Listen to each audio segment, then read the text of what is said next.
Ayan siya mga idol. Hindi ka magugutom dito.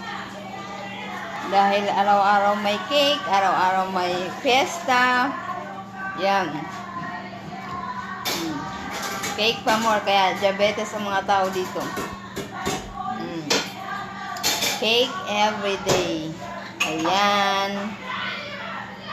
Hindi kompleto ang araw nila pag walang cake, walang gawa. Kaya yan. At ito pa mga idol, there's more. Ayan. Dito po walang problema sa pagkain.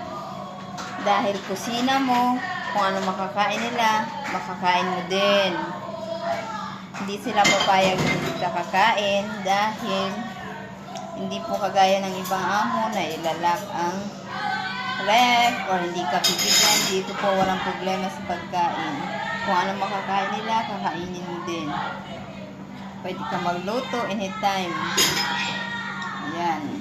Magagalit yan sila pag hindi kakakain.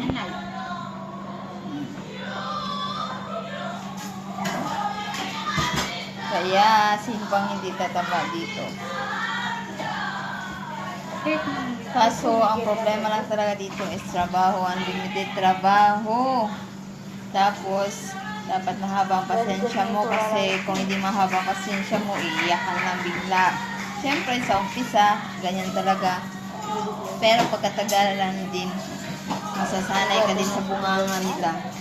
Minsan, nasasagot mo kasi hindi naman tama. Kaya, patatagan lang ng loob pag mag-abroad ka. Kaya kung mahina ang loob mo, bawal kang mag-abroad.